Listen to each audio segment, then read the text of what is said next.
త్రిబాణధారి Barbarik 2 hours 8 minutes run time తో theatres లో release అయింది. అండ్ ఈ మూవీ ప్రీమియర్ సెషన్ టైంలో నేను హైదరాబాద్ లో లేను, లేదంటే అప్పుడే రివ్యూ ఇచ్చేసేవాడిని చూసి. ఇక నాకు చాలా మంది పాపం డైరెక్టర్ గారు బాధపడిన వీడియోస్ సెండ్ చేశారు. నాకు కూడా బాధ అనిపించి, సరే సినిమా నచ్చేలా ఉంటే ఏదో మనకున్న ఈ తక్కువ రీచ్ అయినా హెల్ప్ అవుతుందేమో ఆయన. కానీ మూవీ చూసి ఎలాగైనా రివ్యూ ఇవ్వాలని ఇక నైట్ సెకండ్ షో చూసా పీవీఆర్ లో. ఇక చూసాక నాకైతే టు బి ఆనెస్ట్ అది తప్పుగా అనుకోకండి, పెద్దగా నచ్చలేదండి మూవీ. నేను కూడా ఎంకరేజ్ చేద్దామని ఇంటిలాస్ మూవీ చూసి రివ్యూ ఇవ్వకుండా మరి టైం స్పెండ్ చేసి వెంటనే సెకండ్ షోకి వెళ్ళా. నాకు ఒకవేళ నచ్చకపోయినా నచ్చేసింది అని చెప్పేయచ్చు, కానీ అనిపించిందే చెప్పాలి కాబట్టి చెప్తున్నా అండి. మీరు కూడా సినిమా ఎలాగోలా చూస్తారు కాబట్టి మీకు తెలుస్తుంది.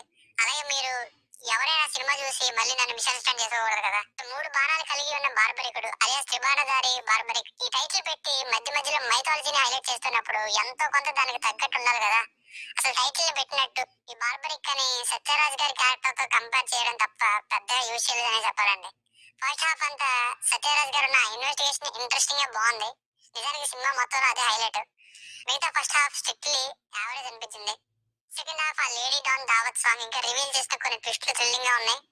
కానీ ఇక మిగతా సినిమా సెకండ్ హాఫ్ ఏదో వెళ్తుందా అంటే వెళ్తుంది అన్నట్టు డల్ గా వెళ్ళింది. అంత ఇంట్రెస్టింగ్ గా అనిపించలేదు. ఇంకా క్లియర్ గా ప్లస్ అండ్ మైనస్ పాయింట్స్ లో మాట్లాడదాం. ఇక ఫ్యామిలీతో చూడొచ్చా అంటే ఇబ్బంది పెట్టే సన్నివేశాలు పెద్దగా ఏం లేవు. లాస్ట్ లో ఒకటి ఉంటుంది, బట్ అది కూడా ఇండైరెక్ట్ గానే ఉంటుంది. సో ఫ్యామిలీతో చూడొచ్చు.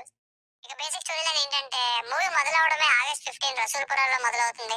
తన మనవరాలు కనిపించట్లేదంటూ సైకియాట్రిస్ట్ తాతయ్య అయిన సత్యరాజ్ గారు పోలీస్ స్టేషన్ లో కంప్లైంట్ ఇవ్వడంతో మొదలవుతుంది. అసలు ఆ పాపకి ఏం జరిగింది, మధ్యలో ఈ డబ్బుల కోసం తిరుగుతున్న వశిష్ఠ గారి సంగతి ఏంటి, చివరికి ఏమైంది అన్నది స్టోరీ.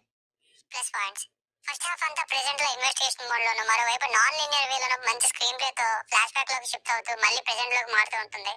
అలా సత్యరాజ్ గారితో రన్ అయ్యే ఇన్వెస్టిగేషన్ బాగుంది, సస్పెన్స్ తో ఇంట్రెస్టింగ్ గా ఉంటుంది. ఆయన పర్ఫార్మెన్స్ మరియు వశిష్ఠ గారి పర్ఫార్మెన్స్, వీళ్ళిద్దరి పర్ఫార్మెన్స్ మేజర్ హైలైట్ అని చెప్పొచ్చు. అండ్ సత్యరాజ్ గారి రోల్ లోనే ఆ ఎమోషన్ వర్కౌట్ ఎలా చేశారు. కొన్ని కొత్త విషయాలు బాగా ఇంక్లూడ్ చేశారు. లైక్ గోడ మీద cat on the wall situation లో బ్యాగ్ ఉండిపోవడం, ఈ స్క్రీన్ ప్లే, బార్బరిక్ ఈ సెకండ్ హాఫ్ లో రివీల్ చేసే కొన్ని థ్రిల్లింగ్ మూమెంట్స్.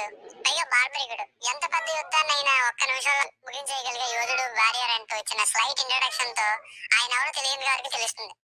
సాంగ్స్ బాగున్నాయి, కానీ కొన్ని చోట్ల బ్యాక్గ్రౌండ్ మ్యూజిక్ అంత ఎఫెక్టివ్ గా అనిపించలేదు. నేను చూడడం అయితే అట్మాస్ ఉన్న పీరియడ్ గానే చూసా.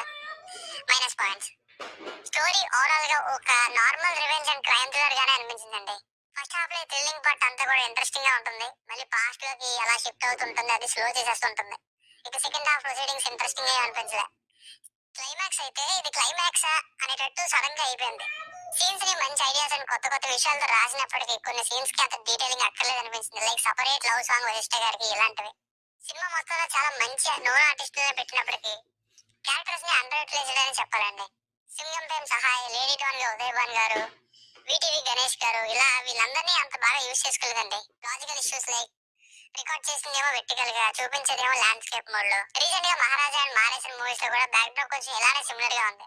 సో ఫైనల్ గా మూవీకి వర్డిక్ట్ ఏంటంటే కొన్ని థ్రిల్స్ అయితే ఉంటాయి, లిమిటెడ్ గా వాటి కోసం ఒకసారి ట్రై చేయొచ్చు. కానీ డిఫరెంట్ స్టోరీ అనో లేదా పేరుకు తగ్గట్టు బాగా ఎక్కువ మైథాలజీని ఇంక్లూడ్ చేశారేమో అనుకుంటే పొరపాటు పడినట్టే. Only for few thrills. దీనికి రేటింగ్ వచ్చేసి ఇది నా ఒపీనియన్ 2.5/5. మీకు ఏమైనా వర్క్ నచ్చినట్లయితే మరిన్ని రివ్యూస్ కోసం మన ఛానల్ ని సబ్స్క్రైబ్ చేసుకోండి. Thank you.